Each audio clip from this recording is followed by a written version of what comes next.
সবাইকে স্বাগতম আমাদের meet the young professional webinar সিরিজের আজকের আয়োজনে। তো আমাদের যারা আইট্রিপলি মেম্বার আছেন এবং আমার ধারণা আজকে আরো অনেকে আছেন যারা আইট্রিপলির মেম্বার না এবং তারাও আজকে যেছেন, সবাইকে স্বাগতম। So before we start our session, I would like to announce that today we are going to have the session in Bengali. So if you don't understand Bengali, please write us an email and we would provide recorded translation of this session separately for those of you who need it. So rest of the session would be conducted in Bengali. So সবাইকে স্বাগতম আমাদের আজকের এই আয়োজনে। এবং যারা আজকে আগে থেকে আমাদের এই আয়োজনে আসেন তারা জানেন যে আমরা মিট দ্য ইয়াং প্রফেশনালস আয়োজন করি আইট্রিপলি ইয়াং প্রফেশনালস বাংলাদেশ এর পার্ট হিসেবে। এবং আইট্রিপলি ইয়াং প্রফেশনালস বাংলাদেশ মূলত ইলেকট্রিক্যাল অ্যান্ড ইলেকট্রনিক ইঞ্জিনিয়ারিং এর যারা তরুণ গ্র্যাজুয়েট তাদেরকে যাতে বিভিন্ন ইলেকট্রিক্যাল ইঞ্জিনিয়ারিং এর যে গ্লোবে কি হচ্ছে বা না হচ্ছে, ক্যারিয়ার চ্যালেঞ্জ কি, সেগুলো নিয়ে তাদেরকে পরিচয় করিয়ে দেওয়ার জন্য একটি সংগঠন। সো আমাদের এই ওয়েবিনার সিরিজের উদ্দেশ্য হচ্ছে যারা বিভিন্ন দেশে বা বিদেশে আছেন ইয়াং প্রফেশনাল, তাদের মাধ্যমে আমাদের যারা তরুণ প্রকৌশলী এবং তরুণ গ্র্যাজুয়েট স্টুডেন্ট তাদেরকে আমরা মেন্টর করতে চাই এবং ইলেকট্রিক্যাল ইঞ্জিনিয়ারিং এর চ্যালেঞ্জগুলো কি কি বা রিসেন্ট কি কি অ্যাডভান্স হচ্ছে সেগুলো সম্পর্কে আমরা সবাইকে জানাতে চাই। এবং এই আয়োজনটা আমরা টিপিক্যালি প্রত্যেক সপ্তাহে একবার বা সপ্তাহে দুবার করি। সো আজকের যে আয়োজন, আমি আবার আমার স্ক্রিনটা শেয়ার করি।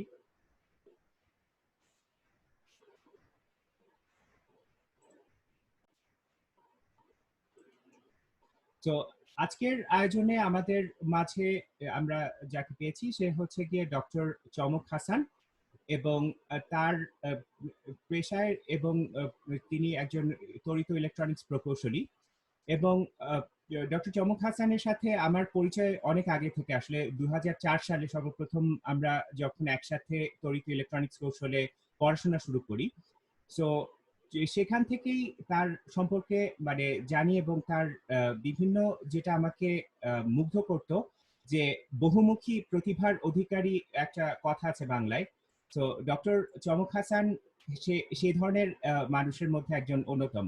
সো তার বিভিন্ন ভাবে তার যে ট্যালেন্ট আমরা সবাই জানি যে ও নিজে একজন মিউজিক কম্পোজার, সে গান নিজে গায়, গানে সুর দেয় এবং তার বিভিন্ন হবির মধ্যে ম্যাথ অলিম্পিয়াড রিলেটেড কোচিং এবং অনলাইনে ম্যাথের বিভিন্ন যে টিউটোরিয়াল সেগুলো নেওয়া, বিভিন্ন ধরনের হবিজ তার আছে এবং সেই সাইটটি সম্পর্কে আমরা সবাই কম বেশি পরিচিত। তার পাশাপাশি তার আরো একটি দিক আছে যেটা আমরা জানি যে সে বুয়েটের তড়িৎ ইলেকট্রনিক্স কৌশল বিভাগ থেকে বিএসসি ইঞ্জিনিয়ারিং ডিগ্রি পাস করেছে এবং তারপর সে পিএইচডি ডিগ্রির জন্য ট্রিপলিতে ইউনিভার্সিটি অফ সাউথ ক্যারোলিনাতে গিয়েছে এবং সেখানে কৃতিত্বের সাথে পিএইচডি সম্পন্ন করে বর্তমানে বস্টন সায়েন্টিফিক কর্পোরেশনে চাকরি করছে। সো আজকে আমরা যেটা চমকের থেকে জানতে চাচ্ছি যে এই পার্টিকুলার যে বস্টন সায়েন্টিফিকের পার্ট হিসেবে ওর নিজস্ব যে কাজের অভিজ্ঞতা এবং একজন তড়িৎ প্রকৌশলী হিসেবে এই অ্যান্টেনা বা ওয়াইড ব্যান্ড মেটা সারফেস আরএফ টেকনোলজি সম্পর্কে পড়াশোনা করে সে এক্স্যাক্টলি কোন ধরনের প্রবলেম সলভ করছে এবং কোন ধরনের সে কাজ এখন তার কোম্পানিতে করছে। তো তার টকের টাইটেল হচ্ছে গিয়ে MRI safety assessment in implantable medical devices. আমি এই মুহূর্তে ডক্টর চমক হাসানকে ফ্লোর দিচ্ছি তার এবং অনুরোধ করছি তার বক্তব্য তুলে ধরবার জন্য।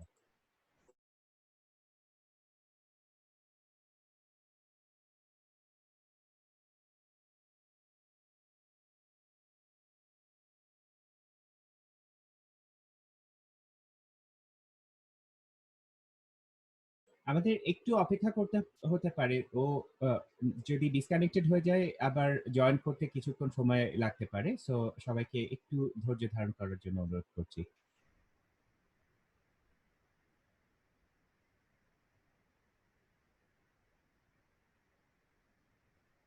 হ্যালো। সাজিদ শুনতে পাচ্ছ? হ্যাঁ চমক, শুনতে পাচ্ছি। আচ্ছা, আমি আন্তরিকভাবে দুঃখিত, কোনো অদ্ভুত কারণে এখন ডিসকানেক্ট হয়ে গেছিলাম। আচ্ছা, তো আমার মনে হয় যে আমরা বোধহয় ধীরে ধীরে শুরু করতে পারি, না সাজিদ? হ্যাঁ, শুরু করতে পারো। আচ্ছা, তো আমি আরেকটু আসলে সময় নেব। আমি যেই কম্পিউটার থেকে আজকে করতে চাচ্ছিলাম সেটা থেকে করতে পারছি না, ফলে আমাকে একটু ফাইলটা একটু ট্রান্সফার করে নিতে হবে আর কি। আমি যেই ছোট্ট একটা প্রেজেন্টেশন মতো বানিয়েছি, অল্প কয়েকটা স্লাইড, তো সেটা নিয়ে। তো ওটা করতে করতে আমি একটু বলে দিই যে আজকের যেই আলোচনাটা, সেটা মূলত আমি যেখানে কাজ করি সেই জায়গাটায় আমি কি ধরনের কাজ করি সেটা নিয়ে একটু বলবো। তো আমি অনেক কিছু যে বলে ফেলতে পারবো এরকম না, তবে একটু সময় নিচ্ছি।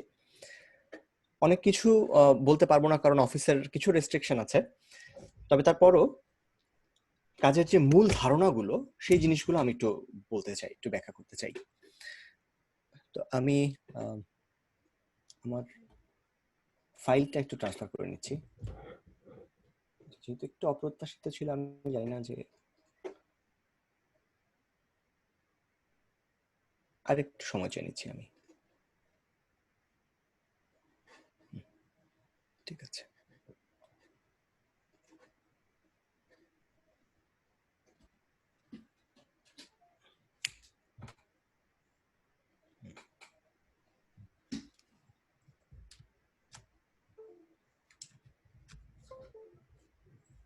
সাজিদ, আমি কি আমার ল্যাপটপের স্ক্রিন শেয়ার করতে পারবো? হ্যাঁ হ্যাঁ হ্যাঁ, তোমাকে কো-হোস্ট করে দেওয়া হয়েছে মিটিং এর, সো আচ্ছা, থ্যাংক ইউ।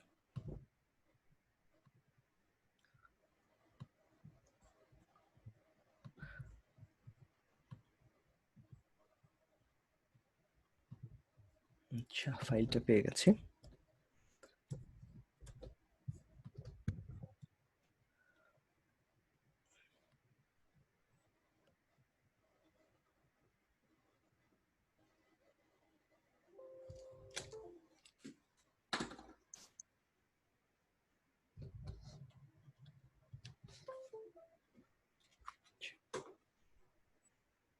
জুম থেকে ফাইলটা শেয়ার করে দিই।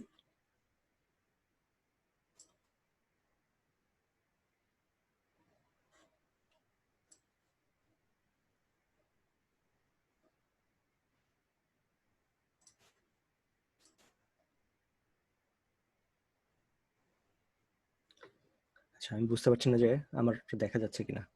হ্যাঁ দেখা যাচ্ছে। আচ্ছা,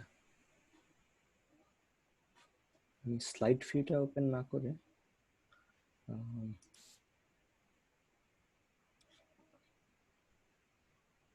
আমার স্লাইড কি দেখা যাচ্ছে নাকি?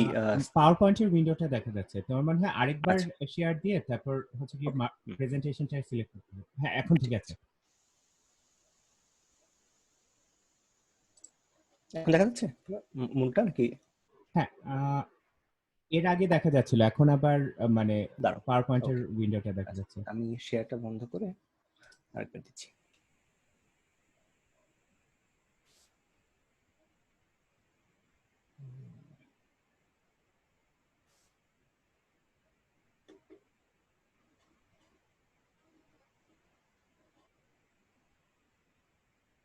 এবার কি মূলটা দেখা যাচ্ছে সাজিদ?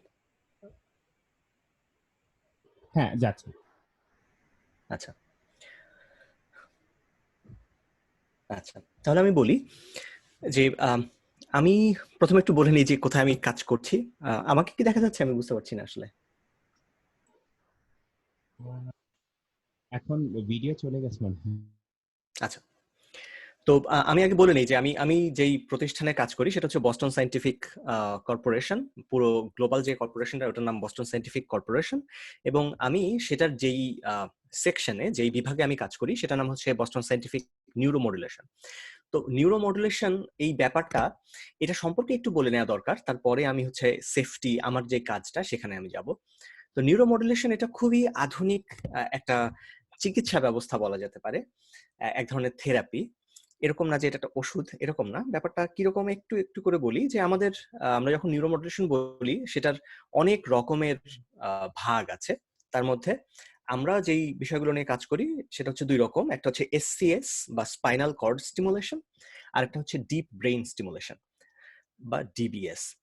তো এসসিএস আর ডিবিএস এই জিনিসগুলো কি করে সেটা একটু আমি একটু খুব সাধারণভাবে একটু বলার চেষ্টা করি, একেবারে জেনারেল কথা। যে স্পাইনাল কর্ড স্টিমুলেশন এটার কথা একটু বলা যাক। এখানে একটা ছবি হয়তো আপনারা সবাই দেখতে পাচ্ছেন। সেই ছবির মধ্যে একটা এই যে কশেরুকা অনেকগুলো দেখা যাচ্ছে, একটা আমাদের মেরুদণ্ড দেখা যাচ্ছে, আর পাশে একটা ছোট্ট ডিভাইস এখানে খেয়াল করে দেখুন। দেখা যাচ্ছে যার গায়ে লেখা আছে আইপিজি। আইপিজি মানে হচ্ছে ইমপ্ল্যান্টেবল পালস জেনারেটর।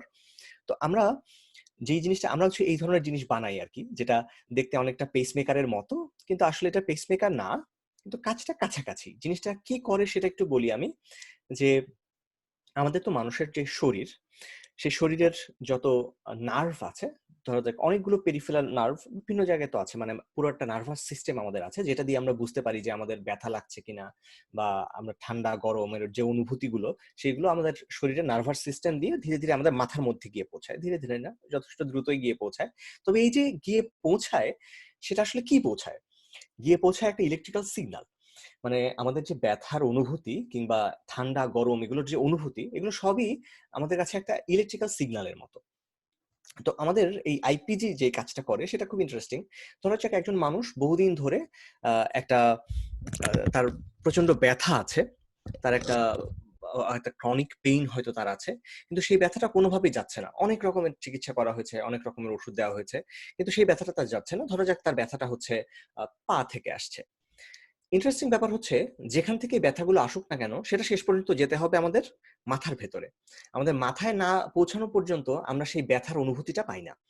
তাহলে সেই ব্যথাটা কি করে মাথা গিয়ে পৌঁছাবে? সে পৌঁছায় আমাদের এই কশেরুকা, আমাদের এই যে আহ, আমরা এখানে যেই আমাদের মেরুদণ্ডটা দেখতে পাচ্ছি, মেরুদণ্ডের ভেতর দিয়ে শেষ পর্যন্ত একটা সুষুম্নাকাণ্ডের ভেতর দিয়ে আমাদের মাথায় গিয়ে পৌঁছায়। তাহলে এই যে ব্যথাটা, সেগুলো সবগুলো স্নায়ু শেষ পর্যন্ত এসে, এই পেরিফেরাল সবগুলো নার্ভ শেষ পর্যন্ত এসে মিলিত হয় আমাদের কশেরুকার ভেতর দিয়ে, ভেতর দিয়ে ধীরে ধীরে ধীরে ধীরে আমাদের মাথায় গিয়ে পৌঁছায়। তা আমাদের এই এই যে আইপিজি যেটা দেখা যাচ্ছে, এসসিএস বা স্পাইনাল কর্ড স্টিমুলেশন, এটার যে ধারণাটা ছিল সেটা হচ্ছে যে, আচ্ছা আমরা যদি ওই সিগন্যালটা আমাদের মাথার ভেতরে পৌঁছানোর আগেই আমরা যদি এটাকে ব্লক করে দিতে পারি, তাহলে হয়তো ব্যথাটা ওখানে আছেই, কিন্তু মাথা সেটা টের পাবে না। অর্থাৎ মাথায় যদি ব্যথাটা না পৌঁছায়, তাহলে কিন্তু আমরা জানি না যে ব্যথা আছে কি নাই। একটা কোষ হয়তো ওখানে ক্ষতিগ্রস্ত হয়েছে, ওখানে একটা ব্যথার অনুভূতি ওখানে আছে, কিন্তু সেই অনুভূতিটাকে আমরা মাথায় পৌঁছাতে দেব না। তো আমরা কি করব? আমরা আরেকটা ইলেকট্রিক্যাল সিগন্যাল দিয়ে ওই যে ব্যথার সিগন্যালটা সেটাকে ওভাররাইড করব। আমরা আরেকটা আরেকটা অন্য একটা সিগন্যাল এখানে আমি পাঠাবো, যে সিগন্যালটার কারণে সে বুঝতে পারবে না, মাথাটা বুঝতে পারবে না যে ওখানে একটা ব্যথা আছে। এটা হচ্ছে স্পাইনাল কর্ডের স্টিমুলেশনের মূল ধারণাটা, গেট থিওরি বলে এটাকে। যে যখন ওই সিগন্যালটা এখানে গিয়ে পৌঁছাবে, তো এখন আমরা কি ধরনের একটা সিগন্যাল ওখানে দেব? তো এটা এই এই এই জিনিসটাই আমাদের এখানে গবেষণা করে ওরা।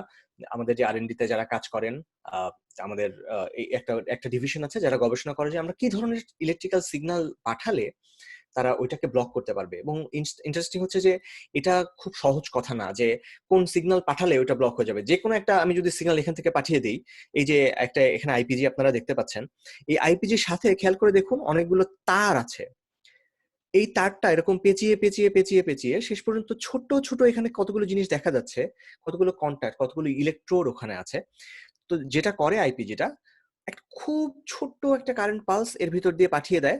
পাঠিয়ে দিলে এইখানে যে ইলেকট্রোড গুলো দেখা যাচ্ছে, সে কিছু ইলেকট্রিক ফিল্ড ওখানে তৈরি করে।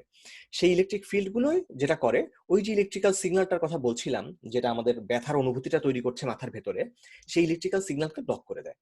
তো আমি এই যে আমাদের এই যে আমরা এখন যে ছোট তারটা দেখতে পাচ্ছি, এই তারটাকে আমরা বলি লিড। এই যে লিড, সেই লিডের ভেতর দিয়ে আমি কি পরিমাণে সিগন্যাল পাঠাবো এবং কি ধরনের সিগন্যাল পাঠাবো, সেই জিনিসটা এটা অনেক কিছুর উপর নির্ভর করে। একটা মানুষ, প্রত্যেকটা মানুষের জন্য এই সিগন্যালগুলো আলাদা আলাদা হয়, এবং এগুলো আমাদের যারা মেডিকেল রিপ্রেজেন্টেটিভ আমাদের যারা আছেন, তারা ওখানে গিয়ে গিয়ে তারা ঠিক করেন। তারা বসে বসে দেখেন যে আচ্ছা, তোমাকে যদি আমি এরকম একটা পালস দেই, তাহলে কি তোমার ব্যথাটা কমছে? তোমাকে যদি আমি আরেক রকম পালস দেই, তাহলে কি ব্যথাটা কমছে? তারা পালসের বিভিন্ন রকম শেপ চেঞ্জ করেন। যেরকম একটা পালস আমরা জানি যে অনেক রকমের ইলেকট্রিক্যাল সিগন্যাল হতে পারে। একটা হতে পারে রেক্ট্যাঙ্গুলার পালস, একটা হতে পারে ট্রায়াঙ্গুলার পালস। এরকম অনেক রকম পালস হতে পারে। তারা এরকম করে একটার পর একটা পালস দিয়ে তারা ঠিক করেন যে কোনটা দিলে কাজ হয়। আগে থেকে আমাদের অনেক জানা আছে যে কোন ধরনের পালসগুলো বেশি কাজ করে। তারপরে তারা ফ্রিকোয়েন্সিটা অ্যাডজাস্ট করেন। এই ফ্রিকোয়েন্সিগুলো সাধারণত কয়েকশো হার্টজের মতো হয়। আর এই যে তার সাথে, সাথে আরেকটা জিনিসও এখানে জরুরি যে আমি কতটা অ্যামপ্লিটিউড দিচ্ছি, মানে আমি পালসটার পরিমাণটা কতখানি বাড়াচ্ছি বা কমাচ্ছি, এটা একটা জরুরি জিনিস। সেই সঙ্গে খুব জরুরি একটা জিনিস হচ্ছে টার্গেটটা আমি কোথায় করছি। এখানে খেয়াল করে দেখুন যে এই যে তারগুলো এখানে দেখা যাচ্ছে, তারা মেরুদণ্ডের এই জায়গাটায় আছে। তো আমাদের শরীরের কোথায় ব্যথা সেই অনুসারে আসলে সেই এগুলো যেখানে এসে, মানে আমাদের ধরা যাক আমাদের হাত থেকে যদি কোনো একটা সিগন্যাল যেতে হয়, সেই হাত থেকে সিগন্যালটা এসে আমাদের পিঠের মেরুদণ্ডের একটা জায়গায় সেই সিগন্যালটা গেল। পা থেকে যদি হয় সেটা হয়তো আর একটু নিচের একটা জায়গায় গিয়ে তারপর থেকে উপরে ওঠা শুরু হচ্ছে। অর্থাৎ যত আমি উপরে উঠছি তত আসলে অনেকগুলো নার্ভের মিলিত একটা ইফেক্ট আমি পাচ্ছি।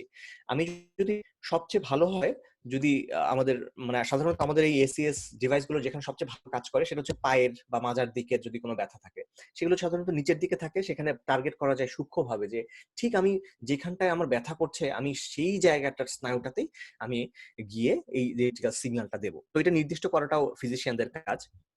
তো এটা একটা গুরুত্বপূর্ণ ব্যাপার।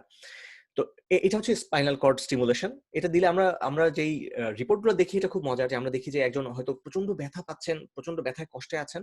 তাকে যখন এই ইমপালস জেনারেটরটা দেওয়ার পরে আমরা একটা বাইরের রিমোট একটা রিমোট কন্ট্রোল থাকে। সেই রিমোট কন্ট্রোল দিয়ে আমরা যখন এটা চালু করে দেই, উনার ব্যথা মুহূর্তের মধ্যে উধাও হয়ে যায়। এটা দেখতে খুব ভালো লাগে আরকি। আমরা যখন পেশেন্টদেরকে দেখি, একজন ইঞ্জিনিয়ার হিসেবে এটা আমাদের জন্য খুব আনন্দের ব্যাপার।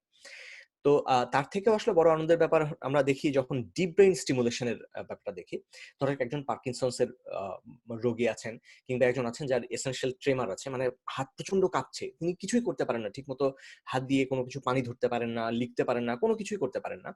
তো তাদের মস্তিষ্কের ভেতরে ডিপ ব্রেইন স্টিমুলেশন, এটা থেকেই বোঝা যাচ্ছে যে আমরা কি করার চেষ্টা করছি। আমরা ডান পাশের ছবিটার দিকে যদি তাকাই আমরা দেখতে পাচ্ছি যে একদম এইখানে একটা ইলেকট্রোড দেখা যাচ্ছে উপরে।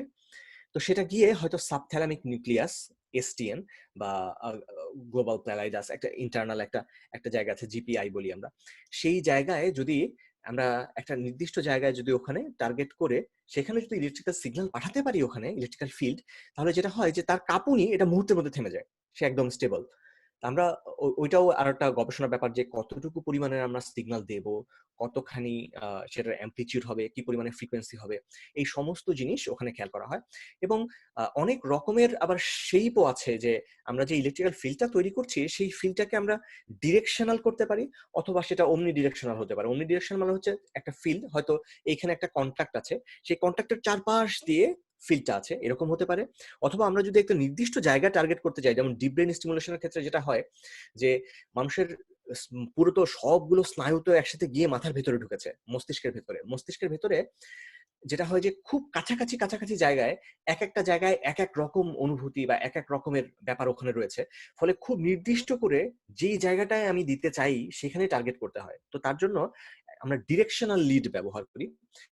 এই যে লিড বলতে বোঝাচ্ছে যে যে ইলেকট্রোডটা যে তারটা ভেতর দিয়ে যাচ্ছে সেইটা। তো সেখানে ডিরেকশনাল লিড মানে হচ্ছে যে তার যে ইলেকট্রোড গুলো উপরে আছে তারের মাথায়, সেগুলো থেকে আমরা একটা নির্দিষ্ট দিকে ইলেকট্রিক ফিল্ড পাঠাতে পারি।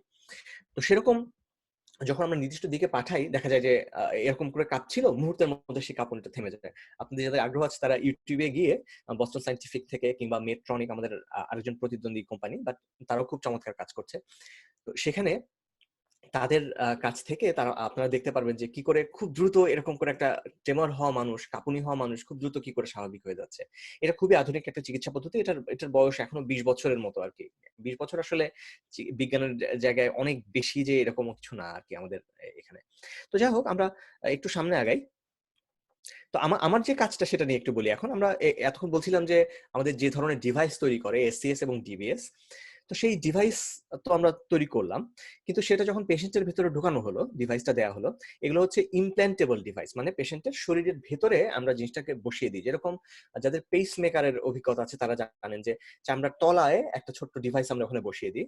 আপনি যদি ডিবিএস এর দিকে তাকান, এটা অনেকটা পেস মেকার যেখানে বসায় সেটা সেখানেই প্রায় বসানো হয়েছে এই জিনিসটা। এখানে বসানোর পরে সেটা চামড়ার তলায় একদম অপারেশন করে বসিয়ে দেওয়া হয়েছে। বসানোর পরে একটা তার সেটা এই চামড়ার তলা দিয়েই আমরা বলি সাবকিউটেনাস ফ্যাট, সেই ফ্যাটের ভেতর দিয়ে এই কানের পেছন দিয়ে মাথার মধ্যে নিয়ে যাওয়া হয়। মাথার এইখানে একটা ছোট্ট ছিদ্র করা হয় খুলির ভেতরে, ছিদ্র করে তার ভেতর দিয়ে ইলেকট্রোডটা ভিতরে ঢুকিয়ে দেওয়া হয়। তো এটা যখন অপারেশনটা করা হলো, তার ভেতরে তো জিনিসটা রয়ে গেল।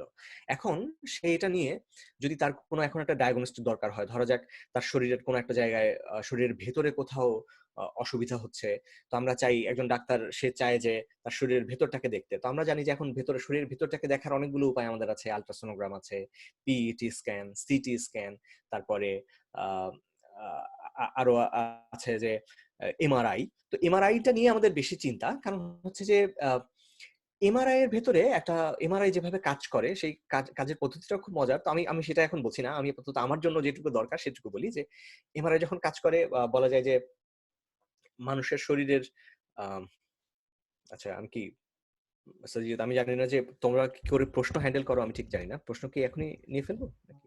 ইচ্ছা করলে নিতে পারো। আমরা যেটা সাধারণত করি যে চ্যাট বক্সে সবাই কোয়েশ্চেন করে, তারপর লাস্টে হচ্ছে গিয়ে কোয়েশ্চেন অ্যান্সারের সেশন হয়।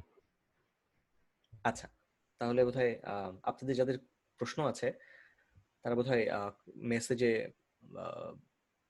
প্রশ্নগুলো করতে পারেন, তারপরে আমি একসাথে প্রশ্নগুলো নিতে পারি। আচ্ছা, তো যেটা বলছিলাম যে এটাকে আমরা বলছি যে তাহলে এমআরআই যখন আমরা করতে যাচ্ছি, ম্যাগনেটিক রেজোনেন্স ইমেজিং, সেখানে যেটা করা হয় যে প্রথমে আমাদের সেটা এই এমআরআই, আমরা যখন এমআরআই নিয়ে কাজ করি আমরা মূলত প্রোটন বেসড এমআরআই বলে সেই ধরনের এমআরআই নিয়ে কাজ করি। তো সেখানে 3 রকমের ফিল্ড থাকে, যেটা আমাদের জন্য চিন্তার বিষয়, যেটা যেটা সেফটি কনসার্ন। 3 রকমের ফিল্ড, যেটা সেটার মধ্যে একটা হচ্ছে যে স্ট্যাটিক ফিল্ড। এমআরআই এর ভেতরে যখন একজন মানুষকে ঢোকানো হয়, সে 3 রকমের ফিল্ড সে পুরোটাকে এক্সপিরিয়েন্স করে। 3 রকমের ফিল্ড দিয়ে এই পুরো জিনিসটা, মানে যে ছবিটা আমরা পাচ্ছি শরীরের ভেতরের ছবি, সেই ছবিগুলো নির্ধারিত হয়। একটা হচ্ছে যে স্ট্যাটিক ফিল্ড। সেই স্ট্যাটিক ফিল্ডের মানটা হচ্ছে, এটা একটা ম্যাগনেটিক ফিল্ড প্রথমত। সেই স্ট্যাটিক ফিল্ডের মানটা প্রায় 1.5 টেসলার মতো, 1.5 টেসলা। সাধারণত সবচেয়ে বেশি যে প্রচলিত এমআরআই গুলো পাওয়া যায় তাদের মধ্যে সবচেয়ে বেশি হচ্ছে 1.5 টি। এরপরেই হচ্ছে সবচেয়ে কমন হলো 3 টি বা 3 টেসলা। তো যেটা হয় যে এমআরআইতে এই 3 টেসলা কিন্তু অনেক বড় একটা ম্যাগনেটিক পাওয়ার বলা যায়, মানে এটার ইন্টেন্সিটি অনেক বেশি, এটার চৌম্বক যে প্রাবল্য এটা অনেক বেশি। আমাদের ফ্রিজের যে ম্যাগনেট গুলো থাকে ওগুলো প্রায় 5 মাইক্রো টেসলার মতো, ফলে 1.5 টিও যদি হয় সেটা প্রায় ফ্রিজের ম্যাগনেট থেকে প্রায় 300 গুণ বেশি শক্তিশালী একটা ম্যাগনেট, একটা চৌম্বক ক্ষেত্র ওখানে সবসময় থাকে, এবং এটা সবসময় অন করা থাকে। তো এটা সবসময় ওখানে থাকেই। তার সঙ্গে আরেকটা থাকে যেটা টাইম ভেরিং গ্রেডিয়েন্ট ফিল্ড, আরেকটা থাকে আরএফ বি1 ফিল্ড বলে। আরএফ মানে হচ্ছে রেডিও ফ্রিকোয়েন্সি। তো এই রেডিও ফ্রিকোয়েন্সি এটা এই এমআর বা নিউক্লিয়ার ম্যাগনেটিক রেজোনেন্স পুরো ব্যাপারটার সাথে যুক্ত। যখন আমরা এই ব্যাপারটা অনেকটা একটু ছোট্ট করে বলি যে কি করে কাজ করে, যে 3 টেসলা বা 1.5 টেসলা যখন একটা স্ট্যাটিক ফিল্ড আমরা দিলে যেটা হয়, মানুষের শরীরের ভেতরে যতগুলো প্রোটন প্রোটন সবকিছু আছে, মানে পানির ভেতরে যত প্রোটন থাকে, বা হাইড্রোজেন নিউক্লিয়াস বলাটা বেশি সঙ্গত, হাইড্রোজেন নিউক্লিয়াসের ভেতরে যে ম্যাগনেটিক মোমেন্ট গুলো থাকে সেগুলো সব অ্যালাইন্ড হয় একটা দিকে। যে আমরা যদি একটা স্ট্যাটিক ফিল্ড দিই সবাই একসাথে অ্যালাইন্ড হলো, এরপর আমি যখন আরএফ ফিল্ডটা দিচ্ছি, আরএফ ফিল্ডটা দিলে তার ভিতরে একটা পারটারবেশন হলো, মানে সে যেভাবে ঘুরছিল সে ওখান থেকে তার ভিতরে একটা প্রিসেশন মতো তৈরি হলো। যে আমাদের পৃথিবী যখন ঘুরে সেটাও কিন্তু একটা এক ধরনের প্রিসেশন সেখানে কাজ করে, মানে পৃথিবীটা একটা অক্ষের চারপাশে যেরকম ঘুরছে সেই অক্ষটা নিজেও আবার একটু একটু করে ঘুরছে এরকম করে। তো এখানে ঘটনাটা অনেকটা এরকমই হয়, যে অক্ষের চারপাশে হয়তো ইলেকট্রন গুলো ঘুরছিল বা ওই প্রোটন গুলো ঘুরছিল, নিউক্লিয়াসটা সেটা সেখানে আরেকটা পার্টারবেশন হলো, সে একটা প্রিসিশন মতো তৈরি করলো। এবং এই প্রিসিশনটা একটা রেজোনেন্সের ইফেক্ট হয় যদি তার নিজস্ব যেই ফ্রিকোয়েন্সি, সেই ফ্রিকোয়েন্সিতেই আমরা যদি আরেকটা আরএফ সিগন্যাল পাঠাই। সাধারণত এটা হচ্ছে যে 1.5 টির জন্য 64 মেগাহার্টজ হচ্ছে তার লার্মার ফ্রিকোয়েন্সি বলে, আর 3 টির জন্য এটা হচ্ছে 128 মেগাহার্টজ, 128 মেগাহার্টজ। তো ধরো যে আমরা 64 মেগাহার্টজের কথাই বলি, 64 মেগাহার্টজের একটা সিগন্যাল আমরা দিলাম, দিলে যেটা হয় সিগন্যালটা যখনই বন্ধ করে দিই আমরা, তখন শরীরের টিস্যুগুলো এই সিগন্যালটাকে আবার ফেরত দিয়ে দেয়। এই যেই ফেরত দিয়ে দিল, সেই ফেরত দেওয়াটা থেকে আমরা একটা ডাটা পাই। তো কোন টিস্যু কত দ্রুত ফেরত দেয় এটার একটা হিসাব আছে, যে শরীরের সব টিস্যু একই সময়ে ফেরত দিতে পারে না এই ম্যাগনেটিক এনার্জি, মানে এই এনার্জি যেটা সে রিসিভ করেছিল আগে, সেটা একই সময় তারা ফেরত দেয় না, তারা ধীরে ধীরে এক একজন এক একটা সময় ফেরত দেয় এক একটা টিস্যু। তো সেই সময়টা দেখে আমরা বুঝে ফেলি যে এটা কোন টিস্যু শরীরের ভেতরে। আর টাইম ভেরিং গ্রেডিয়েন্ট ফিল্ডের কাজ হচ্ছে যে স্পেশাল, মানে হচ্ছে আমাদের শরীরের বিভিন্ন স্থানে কোন স্থান থেকে আমরা এই সিগন্যালটা কালেক্ট করছি সেটা নেয়। ফলে যেটা হয়, যেহেতু শরীরের বিভিন্ন স্থান থেকে আমরা দেখতে পাচ্ছি টাইম ভেরিং গ্রেডিয়েন্ট ফিল্ডের মাধ্যমে, আর এই আরএফ যে ফিল্ডটা আমরা ক্যাপচার করলাম, রিসিভ করলাম, সেখান থেকে আমরা বুঝে গেলাম যে এটা কোন ধরনের টিস্যু। তার মানে পুরো শরীরের ভেতরের একটা ছবি আমরা ওখান থেকে পেয়ে যাই। তো এটা হচ্ছে এমআরআই এর ধারণা। তো সেখানে মেইনলি ৩ রকমের ফিল্ড আছে, এটা হচ্ছে আমাদের জন্য গুরুত্বপূর্ণ। একটা হচ্ছে যে 1.5T, যেটা সবসময় অন থাকে, এটা একটা স্ট্যাটিক ফিল্ড, মানে টাইম ভেরিং না। আরেকটা থাকে টাইম ভেরিং গ্রেডিয়েন্ট ফিল্ড, যেটা আমাদের কোন জায়গা থেকে নিচ্ছি, ওখানে ৩ রকমের ফিল্ড থাকে, মানে ৩ রকমের ডিরেকশনে থাকে, এক্স, ওয়াই এবং জেড কোঅর্ডিনেট। ৩ দিকে আমরা যাতে কোন জায়গাটায় আমরা ইমেজ করছি সেটা যাতে নির্দিষ্ট হতে পারি, সেটার জন্য টাইম ভেরিং একটা গ্রেডিয়েন্ট ফিল্ড থাকে, যেটা প্রায় কিলোহার্টজের মতো। আর আরেকটা থাকে যেটা আরএফ ফিল্ড, যেটা 64 মেগাহার্জ হয় 1.5 টেসলার জন্য, এবং 128 মেগাহার্জ হয় 3 টেসলার জন্য। সেই ফিল্ডটা আরেকটা ফিল্ড থাকে। এই ৩টা ফিল্ড গিয়ে আমাদের শরীরের ভেতরে যখন ওই ওই যে ডিভাইসটা থাকে সেটার সাথে ইন্টারঅ্যাক্ট করে, এবং নানান রকম ভাবে ইন্টারাকশন হয়। তো আমরা সেখানকার কিছু ইন্টারাকশন নিয়ে আমরা আজকে দেখবো। সেই এই যখন ইন্টারাকশন গুলো হয়, তখন ২ ধরনের সেফটির ব্যাপার ওখানে থাকে। একটা হচ্ছে যে পেশেন্টটার নিজের সেফটি, যেটার জন্য আমরা বেশি কনসার্ন, এবং আরেকটা হচ্ছে যে ডিভাইসটা আমরা বানিয়েছি, এই ডিভাইসটার নিজে যাতে ধ্বংস না হয়ে যায়, নিজের কোনো ক্ষতি না হয়, সেটাও আমরা খেয়াল করি। তার মানে একটা হচ্ছে ডিভাইসের ক্ষতি, আর একটা হচ্ছে পেশেন্টের ক্ষতি। তো শেষ পর্যন্ত আসলে আমরা পেশেন্টের ক্ষতিটার দিকেই তাকাই, কারণ ডিভাইসের ক্ষতি যদি হয় তাহলে সেই ডিভাইসটা ম্যাল ফাংশন করতে পারলে তখন সেটা পেশেন্টের হয়তো ক্ষতির কারণ হতে পারে। তো একটা জিনিস আমি একটু বলি যে এমআরআই এর সেফটিটা অ্যাসাইজ করাটা আমাদের জন্য খুব জরুরি। তার কারণ হচ্ছে যে একটা তো ব্যাপার হচ্ছে মার্কেট, যে আমরা দেখি যে এমআরআই যদি কম্প্যাটিবল হয় ডিভাইসগুলো, তাহলে সেটার মার্কেটে বেড়ে যায়। তো এটা হচ্ছে আমাদের যেহেতু ক্যাপিটালিস্টিক চিন্তা, আমেরিকা কাজ করে, আমি যেখানে কাজ করি সেটা আমেরিকাতে। তো আমেরিকা ক্যাপিটালিস্টিক কান্ট্রি, তারা চিন্তা করে যে তাদের কখন লাভ সবচেয়ে বেশি হবে। তারা যদি দেখে যে এটা পেশেন্টের জন্য সেফ না, তখন পেশেন্টগুলো এটা নিতে চাবে না, ফলে শেষ পর্যন্ত ব্যবসাটা কমে যাবে, সহজ কথা। তো আমরা এই জন্য চেষ্টা করি যে এটা যতখানি সম্ভব পেশেন্টের সেফ করা। তার জন্য আমরা কিছু প্রোটোকল মানার চেষ্টা করি। তো এখানে একটা ছবি দেখা যাচ্ছে যে কি কি ধরনের ইন্টারাকশন এখানে হতে পারে। তো এখানে প্রথমে আমি মাঝখানটা দেখাই, যেখানে লাল কালি দিয়ে লেখা আছে আরএফ, যেটা রেডিও ফ্রিকোয়েন্সি, ধরা যাক এটা 64 মেগাহার্টজ। আর একটা হচ্ছে জি দিয়ে দেখা যাচ্ছে, এটা হচ্ছে গ্রেডিয়েন্ট ফিল্ড, এবং আরেকটা বি0, যেটা হচ্ছে স্ট্যাটিক ফিল্ড। তো এরা নানান রকম ইন্টারাকশন করে, যেরকম এখান থেকে দেখা যাচ্ছে যে আরএফ কি কি ধরনের ইন্টারাকশন করতে পারে। আরএফ এর কারণে ইলেকট্রোড হিটিং হতে পারে, যেখানে গিয়ে তারটা গিয়ে যেখানে পৌঁছাচ্ছে সেখানে তো টিস্যুর মধ্যে সে কি করছে, সে এনার্জি ডিপোজিট করছে। যদি এমন হয় যে একটা পেশেন্ট যার ভেতরে একটা একটা আইপিজি আছে, আইপিজি মানে হচ্ছে একটা ছোট্ট ডিভাইসটা, তার সঙ্গে আইপিজি থেকে কিছু লিড বেরিয়ে গেছে, কিছু তার বেরিয়ে হয়তো আমাদের কশের উপর মাঝখানে কোনো একটা জায়গায় গিয়েছে।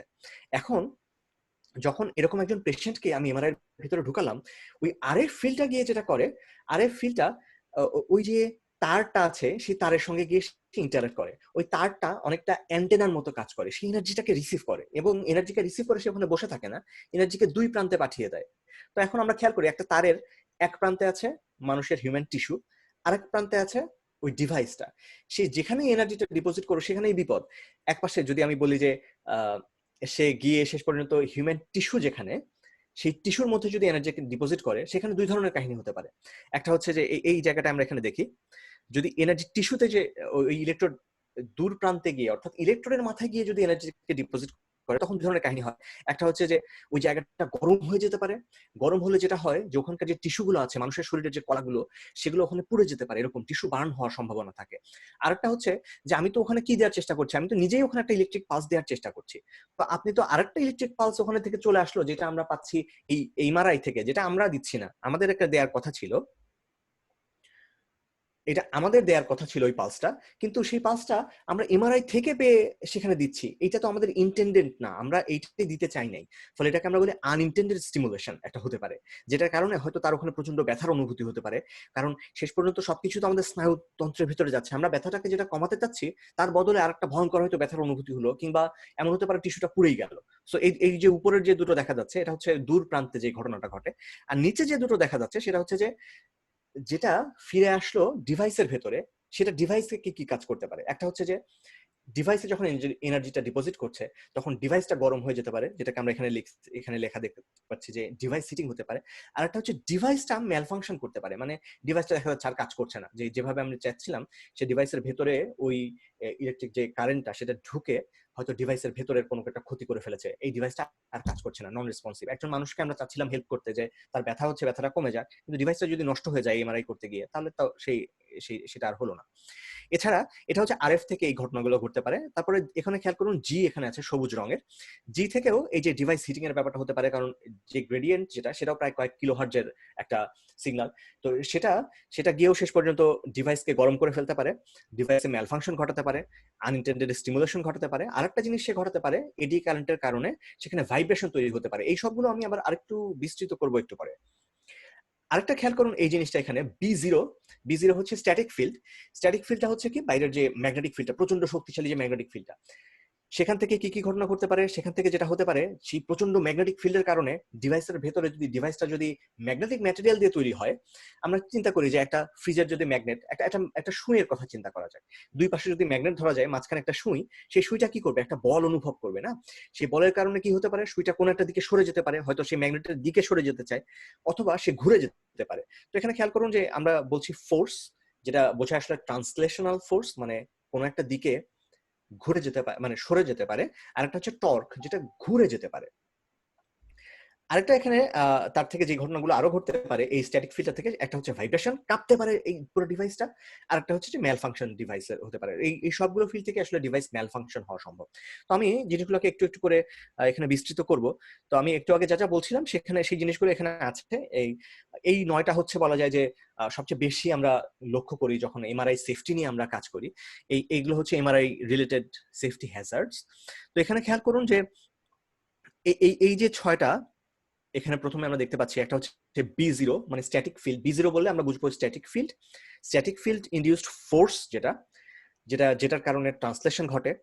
আর একটা হচ্ছে 2 নম্বরে দেখা যাচ্ছে যে বি জিরো ইনডিউসড টর্ক, তারপরে গ্রেডিয়েন্ট ফিল্ড ইনডিউসড ভাইব্রেশন, তারপরে হিটিং, এরপরে ডিভাইস ম্যালফাংশন, সবকিছু মিলিয়ে, এবং কম্বাইন্ড ফিল্ড টেস্ট। এই টেস্টগুলো বাইরে গিয়ে আমরা করি, মানে হচ্ছে যে এই বাইরে বলতে এই টেস্টগুলো আমরা সরাসরি ল্যাবে করি। এখানকার যে 6টা দেখা যাচ্ছে বাম পাশে, বাকি যে 3টা এই পাশে দেখা যাচ্ছে ডান দিকে, এগুলো আমরা যেটা করি, এগুলো অ্যাসেসমেন্ট করার জন্য আমরা ইন ভিভো বলি, আমরা বা ইন সিলিকো বলি আসলে, যে আমরা সিমুলেশন করে সেখান থেকে দেখার চেষ্টা করি যে এটা কি আসলেই সেফ নাকি সেফ না। তো আমরা আস্তে আস্তে বিস্তৃত করি, এখানে এই নাম্বারগুলো দেখে আসলে কিছু বোঝা যাবে না। ধীরে ধীরে একটু বিস্তৃত করা যাক। এই যে বিভিন্ন রকমের হ্যাজার্ড আমরা দেখতে পাচ্ছি, যে অনেক রকমের ভয় আছে যখন একটা মানুষ যার মধ্যে একটা ডিভাইস আছে তাকে যখন আমরা পাঠিয়ে দিচ্ছি একটা এমআরআই চেম্বারে, এটা বেশ ভয়ের একটা ব্যাপার মনে করছি।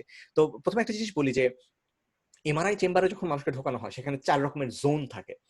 তার মধ্যে জোন 1টা তেমন কিছু না, খুবই নিরাপদ একটা জায়গা। জোন 4 সেটা আসলে অনেক, আমরা বলি বেশ ভয়ঙ্কর একটা জায়গা, মানে হচ্ছে যার ভেতরে যে চেম্বারটার ভেতরে এই এমআরআই কয়েলটা থাকে, সেটা সব সময় কিন্তু টার্ন অন থাকে। The coil is always on, এটা আমরা সবসময় বলি যে কয়েলটা আছে, মানে যে 1.5T কিংবা 3 টেসলার যে প্রচন্ড শক্তিশালী একটা চৌম্বক ক্ষেত্র, সেটা সবসময় অন করা থাকে, এবং এটা খুবই পাওয়ারফুল একটা ম্যাগনেট।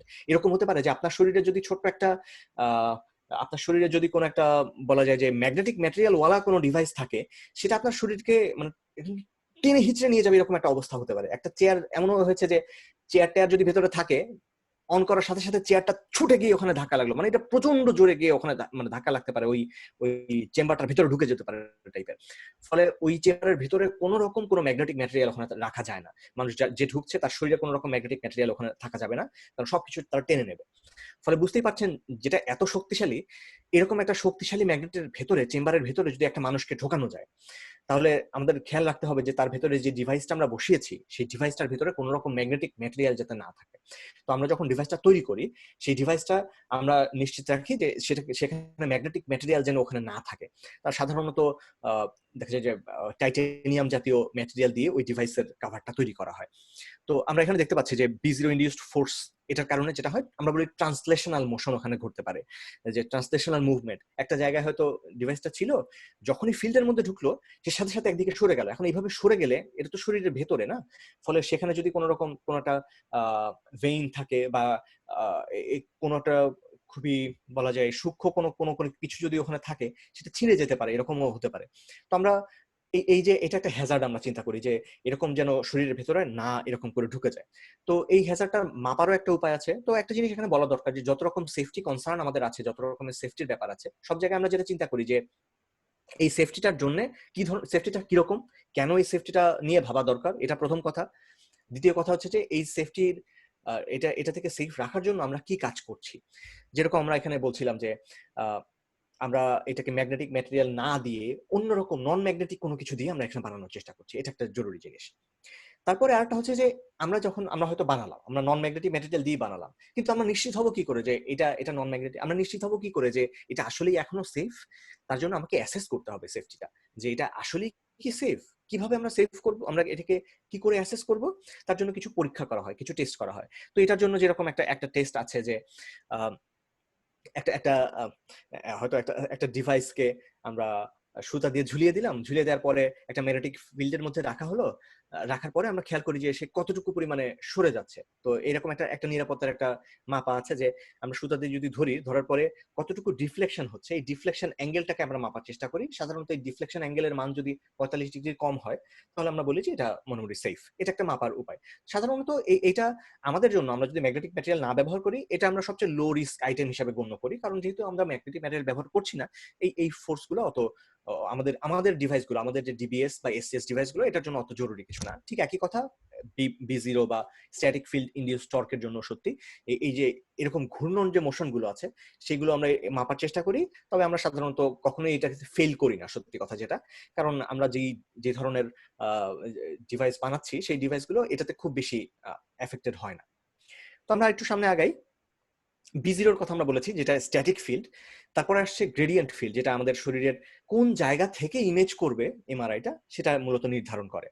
তো গ্রেডিয়েন্ট ফিল্ড, যেটা প্রায় কয়েক কিলো হার্জের মতো হয়, এটা একটা টাইম ভেরিং ফিল্ড। তো এই যে টাইম ভেরিং ফিল্ড, এই টাইম ভেরিং ফিল্ডের কারণে যেটা হয়, একটা জিনিস আমরা একটু পরে দেখবো যে আরএফ ফিল্ডের একটা ক্ষমতা আছে যে সে একটা কোনো কিছু ভেতরে ঢুকে যেতে পারে। তো আমরা বলি স্কিন ডেপথের একটা কথা ওখানে আছে, যে আমরা যখন এফএম রেডিও শুনছি এগুলো সবই আরএফ ফিল্ড। তো এই ফিল্ড গুলো যেটা হয় অনেক দূর পর্যন্ত যেতে পারে এবং অনেক কিছুর ভেদ করে সে চলে যেতে পারে। গ্রেডিয়েন্ট ফিল্ড যেটা হয়, গ্রেডিয়েন্ট ফিল্ডের ফ্রিকোয়েন্সিটা আরএফ থেকে অনেক কম। ফ্রিকোয়েন্সি যত কম হয় তার ভেদ করার ক্ষমতা তত কম হয়। তো যেহেতু আরএফ ফিল্টার ভেদ করার ক্ষমতা বেশি, আমরা সেটা নিয়ে একটু পরে বেশি চিন্তা করব। আসলে সেটা নিয়ে সবচেয়ে বেশি চিন্তা করা হয়। আর গ্রেডিয়েন্ট ইন্ডিউসড যে ব্যাপারগুলো, সেটা ওই যে ডিভাইসটার ভেতরে ঢুকে যায় না তেমন ভাবে। মানে রেডিয়েটেড যে গ্রেডিয়েন্ট ফিল্ডটা, সেটা ওই ডিভাইসের যে কাভারটা থাকে সেটা ভেদ করে ভিতরে ওইভাবে ঢুকে যায় না। সেটা ঢোকার দুটো রাস্তা, মানে রাস্তা আছে। একটা রাস্তা হচ্ছে যে মূলত একটা রাস্তা আছে, সেটা হচ্ছে যে লিড, যে তারটা আছে সেই তারের ভেতর দিয়ে ডিভাইসের ভেতরে ঢুকতে পারে। আমরা বলি এটাকে ইনজেক্টেড গ্রেডিয়েন্ট ভোল্টেজ। যাই হোক, আমরা এখানে ভাইব্রেশন নিয়ে যখন বলছি সেটা আলাদা জিনিস। সেটা হচ্ছে যে গ্রেডিয়েন্ট যেটা করে, ডিভাইসের সারফেসে অথবা ডিভাইসের ভিতরে যদি ব্যাটারি থাকে, সেই ব্যাটারির সারফেসে সে একটা এডি কারেন্ট তৈরি করে। এই এডি কারেন্টটা যখন স্ট্যাটিক ম্যাগনেটিক ফিল্ডের সাথে ইন্টারঅ্যাক্ট করে, এ দুটো মিলে যেটা করে, সে একটা কাঁপুনি তৈরি করে পুরো ডিভাইসটার ভিতরে।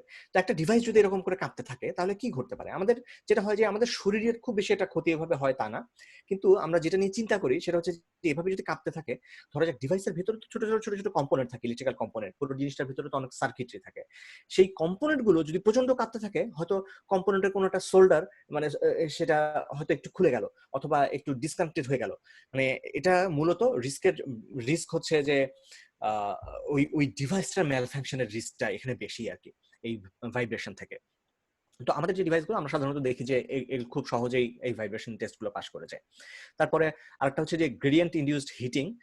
এটাও এরকমই, যে একটা এডি কারেন্ট যদি এখানে ঘুরতে থাকে কন্টিনিউয়াস, যদি একটা কারেন্ট একটা সারফেসের উপরে থাকে, সেই সারফেসটা আস্তে আস্তে গরম হয়ে যেতে পারে। গরম হলে তার চারপাশে যে টিস্যুগুলো আছে সেই টিস্যুগুলো গরম হয়ে যেতে পারে, এবং টিস্যু গরম হলে সেই টিস্যু ধ্বংস হয়ে যেতে পারে।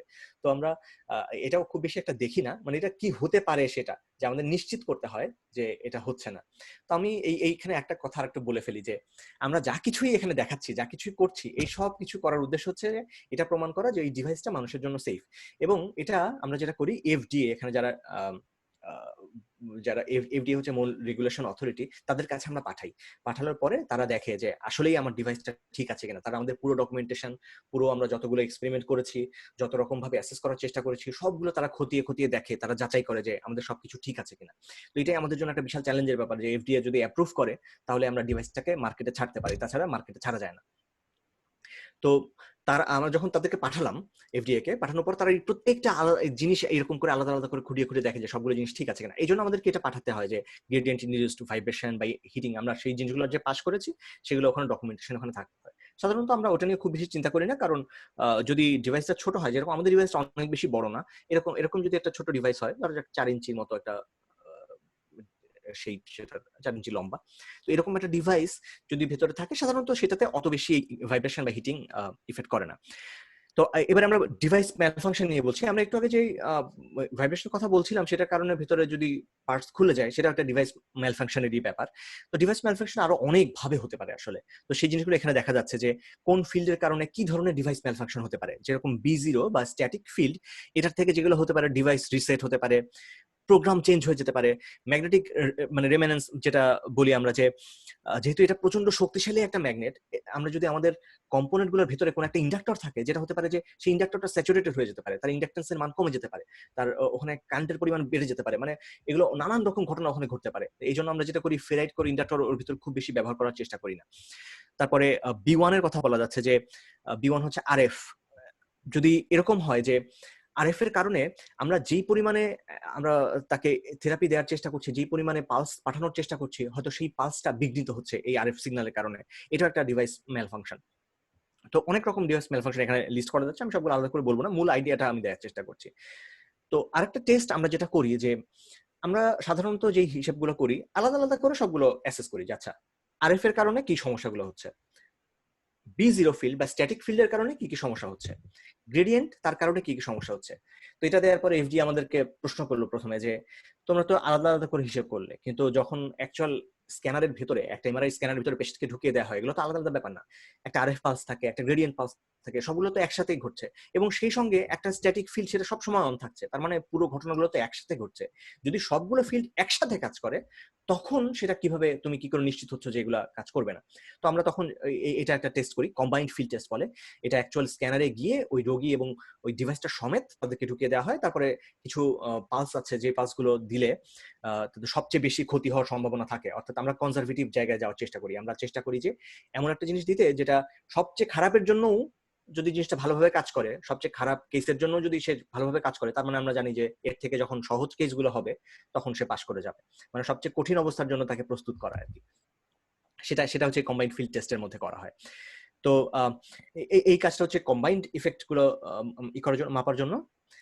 আর আরেকটা জিনিস এখন একটু বলতে চাই, যেটা যেটা নিয়ে আমি মূলত কাজ করি, আমার আমার যে জায়গাটা, সেটা হচ্ছে আরএফ ইনডিউসড হিটিং এবং আরএফ ইনডিউসড ভোল্টেজ। এখানে একটা একটা সমীকরণ দেখা যাচ্ছে। আমি চিন্তা করছি যে আমি এটাকে লিখে বোঝানোর চেষ্টা করবো কিনা। আচ্ছা থাক, অসুবিধা নেই। আমি সমীকরণটা এইভাবে আসলে দেখতে থাকলে বোঝাটা বোধহয় খুব কষ্টকর একটা ব্যাপার হবে। জাস্ট এই একটা সমীকরণ থেকে এভাবে বোঝা যাবে না। তো আমরা যেটা করার চেষ্টা করছি এখানে, সেটা একটু বলি, যে আমরা মাপার চেষ্টা করছি যে এই যে আরএফ ফিল্ড একটা আসলো, আরএফ ফিল্ডটা কতটুকু এনার্জি হয়তো ওই লিড যে ইলেকট্রোড গুলো আছে সেখানে গিয়ে সে ডিপোজিট করবে, এই জিনিসটা আমরা ওখানে মাপার চেষ্টা করছি। তো সেটা যখন আমরা মাপার চেষ্টা করি, তখন এই ফর্মুলা দিয়ে আসলে ওটা মাপা হয়। যে আমরা আমরা চিন্তা করি যে একটা, এই যে পুরো জিনিসটা এখানে খেয়াল করে দেখুন, পাওয়ার হচ্ছে ভোল্টেজের স্কোয়ার্ড। খুব সহজ করে বলে, পাওয়ার হচ্ছে ভোল্টেজের স্কোয়ার্ড, বলতে ভোল্টেজের স্কোয়ার্ডের সমানুপাতিক, এটা বলাটা আরো ভালো ঠিক। তো এখানে যেটা দেখতে পাচ্ছেন আপনি, এই যে অ্যাবসলিউট ভ্যালুর ভিতরে এই অংশটুকু আসলে একটা ভোল্টেজ। ভোল্টেজ কেন? কারণ এখানে ফিল্ড আছে, ফিল্ডের সাথে যদি এখানে ছোট্ট করে এখানে খেয়াল করে দেখুন, ফিল্ডের সাথে একটা ছোট্ট লেন্থ আমি গুণ করছি, ফিল্ডের সাথে যদি লেন্থ গুণ করা যায়, একটা ভোল্টেজ পাওয়া যায়। আমি সহজ করে বোঝানোর চেষ্টা করছি। এবং একটা তার, সে কতখানি ভালো অ্যান্টেনার মতো কাজ করছে এবং কতটা ভালো ট্রান্সমিশন লাইনের মতো করে গিয়ে সেই এনার্জিটা পৌঁছে দিচ্ছে, সেটাকে আমরা এই ট্রান্সফার ফাংশন দিয়ে, এইখানে এস যেটা দেখতে পাচ্ছেন সেটা দিয়ে আমরা বলি যে সে কতটুকু ভালো অ্যান্টেনা কিংবা ট্রান্সমিশন লাইনের মতো কাজ করছে। এই জিনিসটা প্রকাশ পায় এই এস দিয়ে। ফলে একটা ইলেকট্রিক ফিল্ড সে হয়তো পেলো, কিন্তু দেখা যাচ্ছে যে এই তারটা ধরা যাক একটা প্লাস্টিকের তার, সে ইলেকট্রিক ফিল্ড ঠিকই পেলো, সেই ছোট্ট একটা জায়গায় হয়তো একটা ভোল্টেজ তৈরি হলো, কিন্তু এই ভোল্টেজটা উপরে গিয়ে পৌঁছালো না। কিন্তু তারটা আমরা যখন বানাই, এটা বানানো হয় ধরা যাক নিকেল কিংবা এটা বানানো হয় সিলভার দিয়ে। তো সিলভারের যে তার, সেই তারের ভেতর দিয়ে যে কারেন্টটা যাবে, মানে যেই আমরা যে সিগন্যালটাকে রিসিভ করলাম আরএফ থেকে, সেই সিগন্যালটা গিয়ে যে পৌঁছাচ্ছে, কত ভালোভাবে গিয়ে পৌঁছাবে সেটা এই এস দিয়ে প্রকাশ করা হয়। ফলে সবকিছু মিলিয়ে এই পুরো জিনিসটা প্রকাশ করে একটা ভোল্টেজ। ভোল্টেজের স্কোয়ারের সমানুপাতিক হচ্ছে পাওয়ার, এইটা হচ্ছে সমানুপাতিক ধ্রুবকটা এ যেটা। ফলে পুরোটা মিলে কতটুকু পাওয়ার ওখানে গিয়ে পৌঁছাবে সেটা আমরা হিসাব করি। তো এই হিসাবটা করার সময় এখানে খেয়াল করি দুটো জিনিস এখানে খুব গুরুত্বপূর্ণ। একটা হচ্ছে ট্রান্সফার ফাংশনটা, মানে এই তারটা কত ভালো অ্যান্টেনা কিংবা কত ভালো ট্রান্সমিশন লাইন হিসেবে কাজ করছে সেটা ঠিক করা।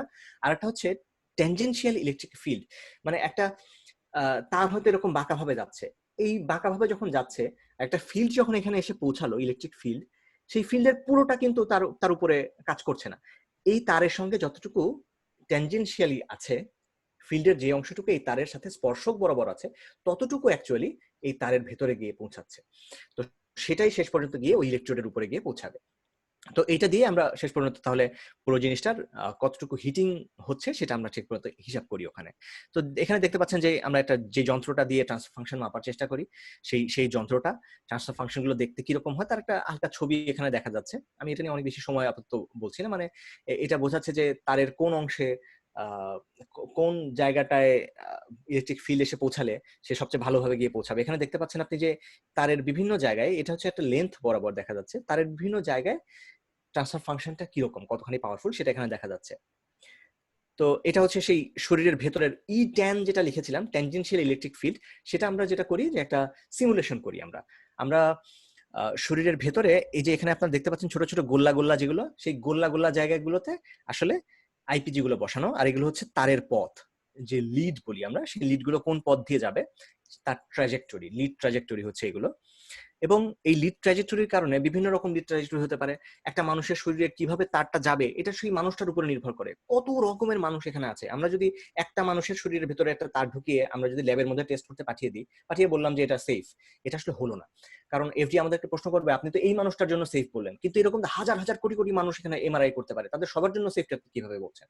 তাহলে এই জিনিসটা যখন আমরা করি তখন আমরা যেটা করি, আমরা সিমুলেশন করি। 6 রকমের মানুষের মডেল আছে আমাদের কাছে, সাইজে বড়, সাইজে ছোট। আমরা বলি ফ্যাট একজন আছে যেটা যে বেশ ওবিস, সে একটু মোটা সোটা। আরেকজন মানুষ আছে ডিউক, যে একদম খুবই স্ট্যান্ডার্ড সাইজ। আরেকজন একটা মেয়ে আছে। আরেকটা মডেল আছে যেটা একদম ছোট একটা বাচ্চার জন্য। আরেকটা মডেল আছে যে একটু বয়স্ক। তো বিভিন্ন রকমের মানুষের মডেল ওখানে আছে। সেই বিভিন্ন রকম মডেলের ভেতরে প্রত্যেকের ভেতরে আমরা এরকম হাজার হাজার ট্র্যাজেক্টরি ওখানে আমরা বানিয়েছি, যে কোন পথ দিয়ে লিডটা যেতে পারে, এরকম হাজার হাজার ট্র্যাজেক্টরি প্রত্যেকটা মডেলের ভেতরে থাকে। এবং প্রত্যেকটার জন্য আমরা সিমুলেশন করে দেখি যে ইলেকট্রিক ফিল্ডটা কিরকম হবে। সেই ইলেকট্রিক ফিল্ডটার সঙ্গে ট্রান্সফার ফাংশন যেটা আমরা মাপি আসলে ল্যাবে, সেটার সাথে যখন আমরা গুণ করে দিই, আমরা তখন বুঝতে পারি যে কি পরিমাণে ভোল্টেজ ওখানে গিয়ে পৌঁছাবে, এবং সেই ভোল্টেজের স্কোয়ার নিলে আমরা পেয়ে যাই যে কতটা পাওয়ার সেখানে সে ডিপোজিট করবে। তো এভাবে পাওয়ারটাকে আমরা হিসাব করি। এবং এখানে আপনারা খেয়াল করছেন যে আরএফ ইনডিউসড ভোল্টেজ, এটা একদম একই ফর্মুলা, শুধু এখানে স্কোয়ারটা নেই, কারণ এটা হচ্ছে ইনডিউসড ভোল্টেজ। ভোল্টেজ যখন আমরা হিসাব করছি একই ফর্মুলা, কিন্তু আমরা এখানে স্কোয়ারের দরকার নেই, কারণ ভোল্টেজ তো সরাসরি ভোল্টেজের উপরে নির্ভরশীল। তো এটা একদম একই জিনিস, এটা খুব কাছাকাছি আমরা এই দুটো পরীক্ষা আমরা খুবই কাছাকাছি আমরা একসাথেই করি দুটো আর কি, দুটো হিসাব যখন করা হয়। এখানেও ট্যানজেনশিয়াল ইলেকট্রিক ফিল্ডের সঙ্গে আমরা ট্রান্সফার ফাংশন গুণ করে শেষ পর্যন্ত কতটা ভোল্টেজ গিয়ে পৌঁছাবে সেটা এখানে হিসাব করি। আর একই রকম আরেকটা হিসাব এখানে দেখতে পাচ্ছেন, ই ডট ডিএল এখানে দেখা যাচ্ছে। সেটা আসলে এটাও একরকমই হিসাব, কিন্তু এটা গ্রেডিয়েন্ট ফিল্ড যেহেতু, ফলে এখানে ট্রান্সফার ফাংশনটা এখানে গুণ নেই। আমরা ধরে নিই ট্রান্সফার ফাংশন এখানে 1, মানে যেটা হয় যে গ্রেডিয়েন্ট ফিল্ডটা এটা একটা শেষ পর্যন্ত ম্যাক্সওয়েলের সূত্র থেকে একটা ভোল্টেজ, একটা লুপের মধ্যে একটা ভোল্টেজ সে ক্রিয়েট করে, সেই ই ডট ডিএল থেকে ওই লুপের মধ্যে ভোল্টেজটা কত সেটা ওখানে হিসাব করা যায়। তো যাই হোক, এগুলো হচ্ছে খুব বেসিক কি কি ধরনের সমস্যা আমরা ফেস করি সেটা বললাম। আর সবচেয়ে বেশি আসলে এগুলোর মধ্যে সবচেয়ে বেশি গুরুত্বপূর্ণ যেটা, সেটা হচ্ছে এই আরএফ এর যেটা আর কি, সেটা দিয়ে আমরা সবচেয়ে বেশি চিন্তিত সবসময় থাকি। যাই হোক, এই ছিল আমার মূল আলোচনাগুলো। আমি এখানে আর আলোচনা বাড়াচ্ছি না। তো আমি এখন প্রশ্ন নিতে পারি। সাজিদ, তুমি কি একটু প্রশ্নগুলো দেখতে পাচ্ছ? ওরা তো থেকে হ্যাঁ, আমি স্ক্রল করার চেষ্টা করছি। আসলে অনেকগুলো প্রশ্ন এবং আমরা আরো প্রশ্ন নিতে পারবো এবং প্রশ্নগুলো নট নেসেসারিলি যে এই প্রেজেন্টেশন থেকে হতে পারে। ক্যারিয়ার বা এই রিলেটেড কোনো কোয়েশ্চেন যদি কেউ করতে চায় মানে চ্যাট বক্সে লিখলে আমার মনে হয় আমরা এখন 222 জনের মতো পার্টিসিপেন্ট আছে। সো বেটার হয় যে আমি প্রশ্নগুলো পড়ে শোনালে তখন তুমি অ্যান্সার দিলে। কারণ হ্যাঁ, সবাইকে হ্যাঁ, হ্যাঁ। আনমিউট করতে দিলে একটু chaotic হয়ে যেতে পারে। আচ্ছা, আচ্ছা, আচ্ছা। ওকে, ঠিক আছে। সো একটা প্রশ্ন হচ্ছে কি মোহাম্মদ নাজমুস সাকিবের পক্ষ থেকে, if the implantable device consists of toxic material such as রোজের, হোয়াট উইল বি দেন? আচ্ছা, আমরা সেটা সেটা একটা আলাদা, সেটা আরেকটা হিসাব, যেটা এফডিএ যখন আমরা সাবমিট করি তখনও সেটা হিসাব করতে হয়। এটা খুবই জরুরি একটা ব্যাপার। তো সেটাও এফডিএ কে আমাদের বলতে হয় যে আমরা কি কি ধরনের ম্যাটেরিয়াল এখানে ব্যবহার করছি। তবে সেটা আমার আমার যে চিন্তাটা আর কি, এমআরআই সংক্রান্ত যে চিন্তা, সেখানে আমরা খুব বেশি এটা নিয়ে অ্যাসেস করি না। তো এটা আরেকটা ডিভিশন আমাদের আছে যারা এই ডিভাইসের ম্যাটেরিয়াল সেফটি নিয়ে চিন্তা করে। তারপরে এই ডিভাইসটা যেহেতু মানুষের শরীরের ভেতরে বসানো হচ্ছে, সুতরাং সেটাকে নিরাপদ হতে হবে, মানে হচ্ছে যে স্টেরিলাইজড থাকতে হবে। তো সেই হিসাবগুলো করার জন্য আমাদের মেকানিক্যাল ডিপার্টমেন্ট আছে, ওরা ওরা ওই চিন্তাগুলো অ্যাসেস করে। তবে এটাও জরুরি ব্যাপার, এটাও দেওয়া হয় কি। Thank you. নেক্সট প্রশ্ন হচ্ছে জান্নাতুন নাইম স্মরণের কাছ থেকে। সো এসসিএস ডিবিএস ডিভাইসের ফলে যেহেতু ব্যথার অনুভূতি মস্তিষ্কে যেতে পারে না, তাহলে আর কোথাও ব্যথা জমে কোনো অঙ্গের ক্ষতি হয়ে যেতে পারে কিনা? এটা এটা একটা জরুরি জিনিস। তো সাধারণত যে আমরা যখন এই ব্যথা নিয়ে যখন কাজগুলো করা হয়, তো এটা অবশ্যই পেশেন্ট স্ক্রিনিং করা হয় আগে, যে সবগুলো পেশেন্টকে আমরা যে কাউকে যার ব্যথা হচ্ছে তাকে আমরা এটা দিয়ে দিচ্ছি এরকম না। প্রথমে ব্যথাটাকে ট্রিট করার চেষ্টা করা হয়। আসলে খুব স্বাভাবিকভাবে যদি একটা ব্যথাকে আমরা ট্রিট করতে পারি, যদি চিকিৎসা করতে পারি, তাহলে সেটা হচ্ছে প্রথম ধাপ। মানে প্রথমে চিকিৎসা করা হলো সাধারণ ওষুধপত্র দিয়ে। তারপরে যখন হয় না, তখন আরেকটা ধাপে আমরা পৌঁছাই। তখন যেটা করা হয় যে অনেক সময় ওই স্নায়ুটাকে পুড়িয়ে দেওয়া হয় আরএফ দিয়ে। এটা আরেকটা আরেকটা রকমের চিকিৎসা। তো সেটা সবকিছু যখন ফেইল করে আসলে, তখন গিয়ে এসসিএস এর কাজটা করা হয়। এবং ততক্ষণ পর্যন্ত আমরা নিশ্চিত যে তার শরীরের যে জায়গাটায় ব্যথাটা হচ্ছে, ওটার কোনো কারণ আমরা ঠিক পর্যন্ত নির্ণয় করতে পারিনি এবং ওটাকে সলভ করতে পারিনি। যখন সলভ করতে পারিনি, তখন আমরা শেষ পর্যন্ত এই এই জায়গায় এসে পৌঁছাই, এই এসসিএস এ। অর্থাৎ এসসিএস এ আসতে হলে আসলে অনেকগুলো ধাপ পার হয়ে তারপর এখানে আসতে হয়। যদি ওটা ট্রিটেবল হয়, যদি ওটা সারানো সম্ভব হয়, সেটা আগেই সারিয়ে ফেলা হয়। সারানো সম্ভব না হলে তারপরে শেষ পর্যন্ত এসসিএস আসে। তবে সুন্দর প্রশ্ন। একটা রিলেটেড প্রশ্ন চমক আমার কাছ থেকে। সো হ্যাঁ, এটার কি একটা অ্যাপ্লিকেশন প্যালিয়েটিভ কেয়ার, বা মানে কোনো ক্যান্সারের ফলে কেউ কষ্ট পাচ্ছে, তো তার মানে আর কোনো উপায় নেই, তো সেই ক্ষেত্রে কি এটা ইউজ করা যায় কিনা, বা তোমাদের কোম্পানি সেটা দেখছে আম, কিনা? সেটা যদি ইউজ করা যায়, তবে সাধারণত ওরা করতে চায় না। এখানে তো আরেকটা ব্যাপার হচ্ছে যে সারা পৃথিবীতে যেহেতু এটা আসলে অনেক ব্যয়বহুল একটা পদ্ধতি পুরোটা, তো যারা তোমার ইন্স্যুরেন্স কোম্পানি যেগুলো আছে, তো তারা আসলে ওদেরকে খুব দিতে চায় না আর কি এই এই এটা। তো প্যালিয়েটিভ কেয়ারে ব্যবহারের কিছু নিদর্শন আমাদের আছে, মানে কিছু আমরা শুনেছি যে ব্যবহার করেছে। তো সাধারণত তাদেরকে দেওয়া হয় না, সাধারণত একটু বয়স্ক, মনে করো এখনো ঠিক বলা যায় মৃত্যুশয্যায় না, তার আগেই মনে করো বেশ বয়স্ক, তারা চলাফেরা করতে কষ্ট হচ্ছে বা তাদের একটা ব্যথা অনেকদিন ধরে রয়ে গেছে, তো তাদের ক্ষেত্রে বেশি দেওয়া হয় সাধারণত। এটা এটা ধরো 40 থেকে 50 বোধ হয় মেন এজ যারা এটা নেয় তাদের। আচ্ছা। সো নেক্সট প্রশ্ন হচ্ছে চন্দ্রিমা সরকারের কাছ থেকে। আমার প্রশ্ন, যে জায়গায় ব্যথা হচ্ছে তা যদি ব্রেইন অনুভব করা বন্ধ করে দেই, সেই জায়গায় নতুনভাবে কোনো আঘাতপ্রাপ্ত হলে কেউ বুঝবে কিভাবে? যদি ভেতরে কোনো ক্ষতি হয় এবং ব্যথা না হয়, সেক্ষেত্রে তার সমাধান কি? অর্থাৎ এই চিকিৎসার কি কি সাইড এফেক্ট আছে? আচ্ছা, সাইড ইফেক্ট আসলে যে নেই তা তো অবশ্যই না, পৃথিবীর প্রত্যেকটা চিকিৎসাতে সাইড ইফেক্ট থাকে। তবে আম, যেটা হয় যে যে কোনো চিকিৎসাতেই আমরা সবসময় শেষ পর্যন্ত কি চিন্তা করি যে সাইড ইফেক্ট থেকে শেষ পর্যন্ত আমাদের যা প্রাপ্তির পরিমাণটা যখন বেশি হয়ে যায়, আমরা তখন সেটা নেওয়ার চেষ্টা করি। যে কোনো জিনিসের রিস্ক থাকবে। আমরা যখন একটা নর্মাল ওষুধ খাচ্ছি, একটা প্যারাসিটামল, সেটার জন্য একটা ভয়ঙ্কর কিছু হয়ে যেতে পারে। কিন্তু আমরা দেখি যে ব্যালেন্স যখন করি, আমরা দেখি যে যতটুকু এখান থেকে বিপদ হওয়ার সম্ভাবনা, তার থেকে বেশি উপকার হওয়ার সম্ভাবনা। তো তখন আমরা ওইটাকে ব্যবহার করি। তো আমাদের এখানেও অনেকটা তাই। তো যেটা হয় যে আহ শরীরের যেসব অঙ্গ থেকে দেখা যাচ্ছে যে মাজার একটা জায়গা থেকে বা একটা জায়গা থেকে যে অঙ্গ থেকে ব্যথাটা আসে, এই ব্যথাটা ঠিক মানে চামড়ার ব্যথাটা না, আসলে এই ব্যথাটা আরো ভয়ঙ্কর, প্রচন্ড প্রচন্ড ব্যথা হয় এই ব্যথাটা, এবং কোনোভাবেই তাদের যাচ্ছে না। বছরের পর বছর যেটা হয় যে তাদেরকে বিভিন্ন রকম হয়তো ওষুধের উপরে, মেডিকেশনের উপর রাখা হয়েছে, যে মেডিকেশন গুলো গেলে কন্টিনিউস তাদের ঘুম ঘুম লাগতে থাকে, তারা স্বাভাবিক জীবনটা তাদের থাকেই না, এরকম একটা শ্রেণীর কাছে শেষ পর্যন্ত এটা দেওয়া হয়। সো তাদের কাছে আসলে ওই ওই ব্যথাগুলো তাদের কাছে একটা হচ্ছে যে কোনো ব্যাপারই থাকে না। সাধারণত আমরা যেটা দেখেছি যে তাদের ছোট ছোট যে ধরনের আরো অনুভূতি হয়, যেটা একটাকে আমরা বলি প্যারেস্থেসিয়া, যে যখন আমরা এইটা চালু করে দিলাম, চালু করে দিলে তাদের ব্যথাটা থাকে না, কিন্তু এক ধরনের ঝিমঝিম একটা একটা একটা অনুভূতি তারা পায় ওখানে, বা একটা অনেক ক্ষেত্রে সুরসুরির মতো একটা অনুভূতি পায়। তো এই ধরনের অনুভূতিগুলো তারা পায়। তো আমরা যখন কথা বলেছি, আমি নিজে যখন পেশেন্টদের সাথে কথা বলেছি, তাদের থেকে যেটা জেনেছি সেটা খুব মজার, যে তারা বলে যে আমি যে পরিমাণে কষ্টে ছিলাম, তার থেকে যখন আমার এই শিরশিরে ব্যথাটা হয়, সেটা এই ব্যথাটা হলে আমার কাছে আনন্দ লাগে, আমার মনে হয় যে যাক আমি এখন ওইটা নেই, আমার জিনিসটা কাজ করছে, আমি এটা টের পাচ্ছি, ফলে তারা ওইটাতে আরো খুশি থাকে। Thank you. সো নেক্সট প্রশ্ন হচ্ছে মোহাম্মদ শাহিনুর রহমান শহনের কাছ থেকে। প্রশ্ন হচ্ছে, চমক ভাই আমি এমএসসি বায়োমেডিক্যাল ইঞ্জিনিয়ারিং করতে চাই, প্লিজ ওটার অ্যাডভান্টেজ নিয়ে কিছু সাজেস্ট করেন। তো অবশ্যই বায়োমেডিক্যাল এখন অনেক অনেক স্ট্রং একটা একটা ফিল্ড। ধীরে ধীরে এটার বলা যায় আরো স্ট্রেংথ বাড়বে বলে আমার ধারণা, যেটা হচ্ছে যে আমরা কন্টিনিউয়াস এখানে গ্রোথই দেখতে পাচ্ছি। সো আমি প্রথমত যেটা বলবো যে এটা খুবই সম্ভাবনাময় একটা সেক্টর, যারা আসতে চায় তাদেরকে আমি খুবই ওয়েলকাম জানাই। আমি নিজে যখন, আমার তো পড়ালেখা ছিল ইলেকট্রিক্যাল ইঞ্জিনিয়ারিং এ, তারপরে আমি যখন কাজ করেছি পিএইচডির জন্য, সেটা ছিল আরএফ রিলেটেড কাজ। তো সেখান থেকে আমার শেষ পর্যন্ত এই আরএফ সেফটির দিকে আসা।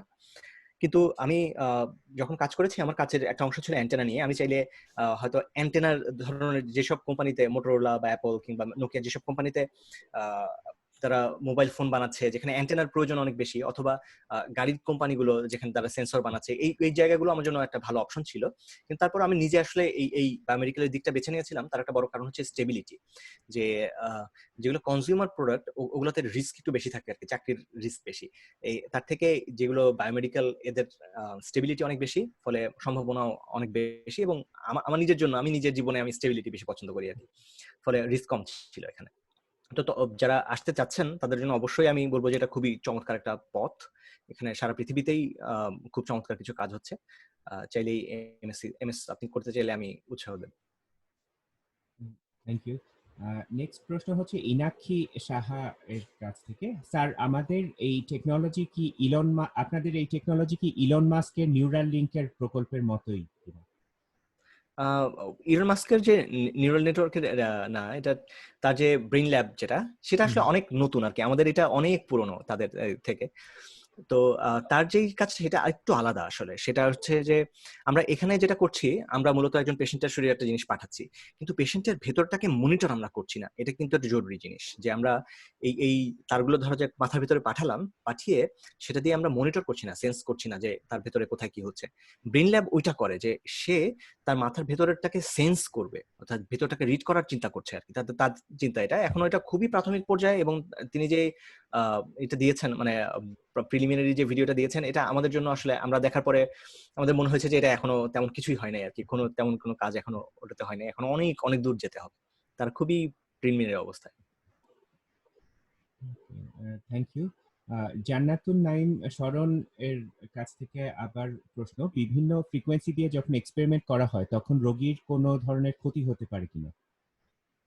না, অবশ্যই এটা তো মাথায় রাখাই হয়।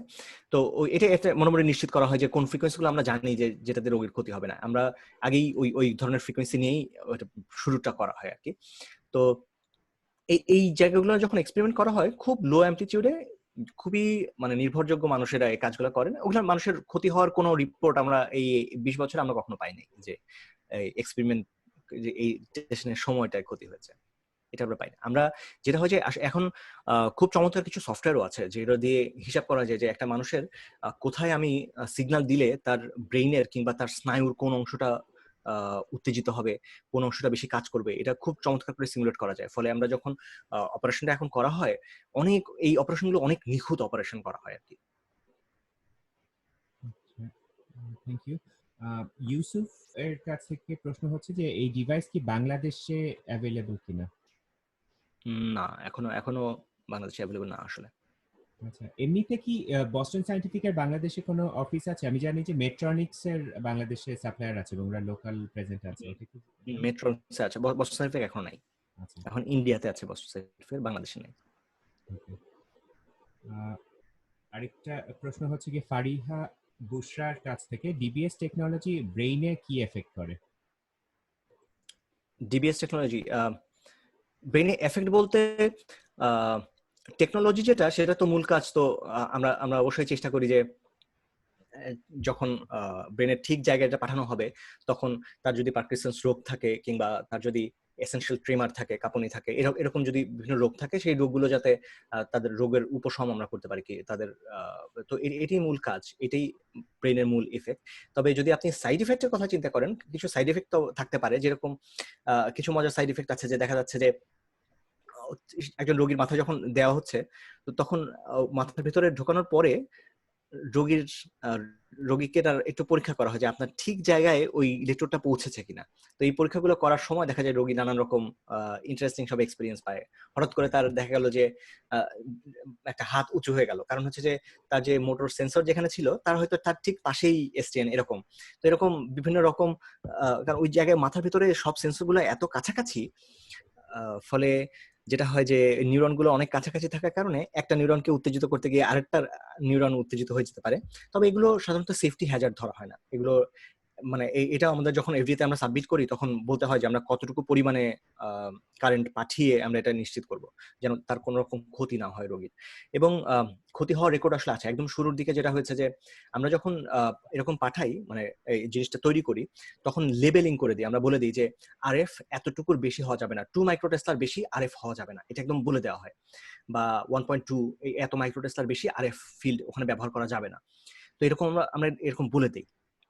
তো বলে দিলে অনেক সময় যেটা হয় যে টেকনিশিয়ান হয়তো খেয়াল করলো না, তখন আসলে বিপদ বেশি।